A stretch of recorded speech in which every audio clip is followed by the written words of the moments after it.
My name's Narelle and I'm an artist, and this is my exhibition. This journey started approximately 10 years ago when I started studying at JCU as a Bachelor of New Media Art. These works are a product of my PhD, so I obviously transformed into that status of artist throughout that duration and that journey. I'm inspired and motivated to bring an alternative view of beauty, of women's beauty, to the photographic world, to our visual landscape. Dignity to the female form. I have exhibited internationally at Wolfsburg in Germany, London, Barcelona in Spain and Venice. However, I'm really excited about this being my first exhibition locally in Townsville. I chose Umbrella Studio. It's a great space, its location, its people, their cultural philosophies, and it just felt like a right fit for my artworks. So beauty is an important feature in the construction of female identity and character. Women are more likely to experience prejudice and inequality based on their appearance and attractiveness than men. Majority of women have experienced pressure, social pressure, to pursue ideals of beauty that are socially constructed.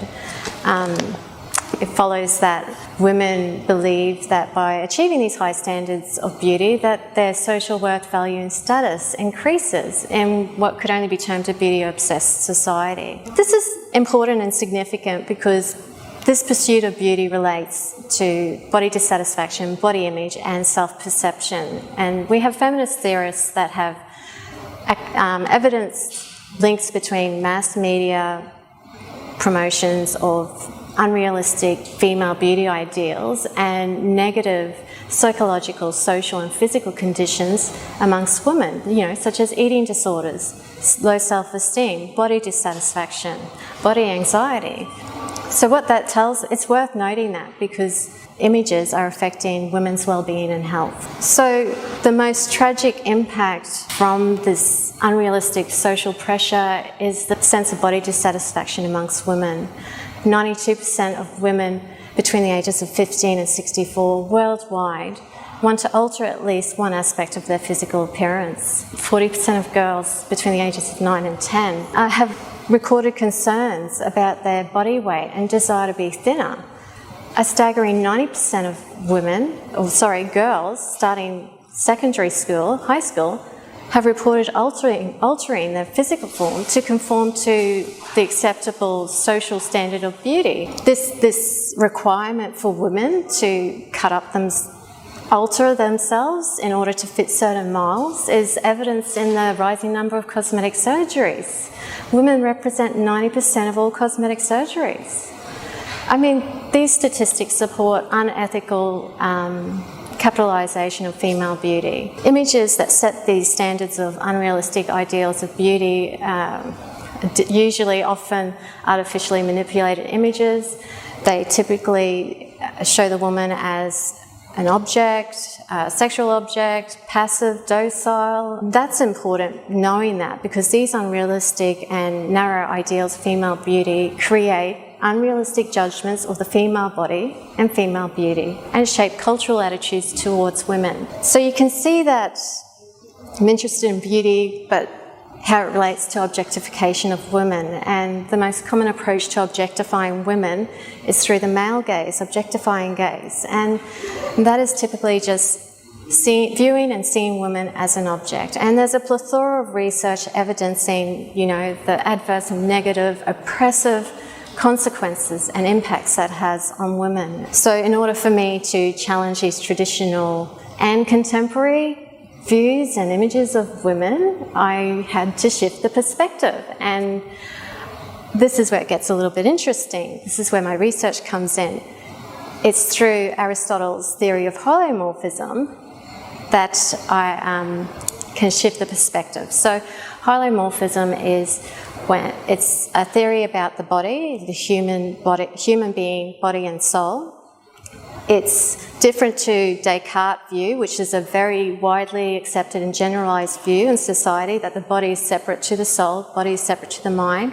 It's hierarchical, where the mind's of a higher level than the body. Aristotle's holomorphism places the body and the soul in equal importance. They're codependent and distinct, but they are intrinsically intertwined.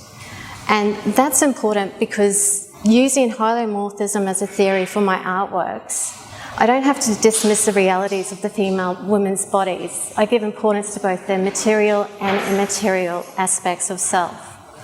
And, so my artworks are rendering the invisible visible, pointing to the invisible elements of women. So my artworks aren't necessarily representations of female beauty, but they are invitations to imagine the inconceivable, the inherent beauty of a woman, the beauty of her soul, and calling into action what we view as typically female beauty and questioning it. They're all faceless. Majority of the images are faceless, and that's deliberate.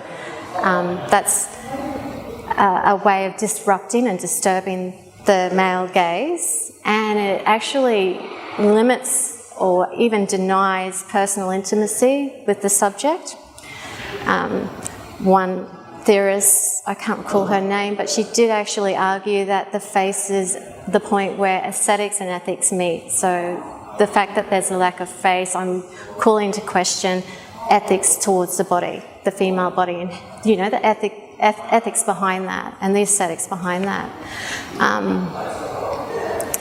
They're all coded feminine, so flowers, vibrant colours, and these are portraits of women. So flowers typically are symbolic of female beauty, natural beauty, in some cultures sacredness almost as well, and femininity, of course. My lace series, actually, I was reading a lot of feminist theory when I created those, and they actually tap onto the arresting power of male gaze. So we have this desaturation of the subject. So we've got colour and then it's desaturated, as if turning them into stones, so turning them into an object. So there's these things were playing in the background, and the plates were really a reaction and response to the commodification and consumption of female beauty and the damage it does. It's reductiveness. It's reducing the female human to mere parts. That's how we view women.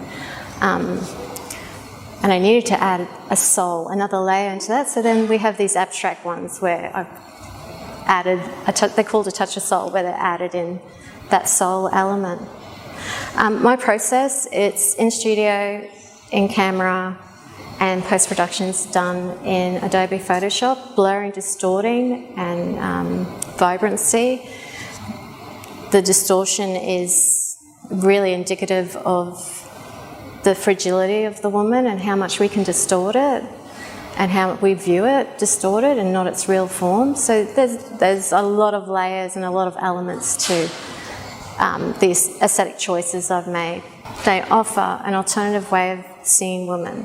Women less as an object but more as a human. What was going on if you didn't view these? I've got the lace ones, I've got the pretty birds, it's satirical of how we view women, and verge of abstraction images that I created 2 years ago for the exhibition at Murky Waters, and that was the stepping stone before this final series.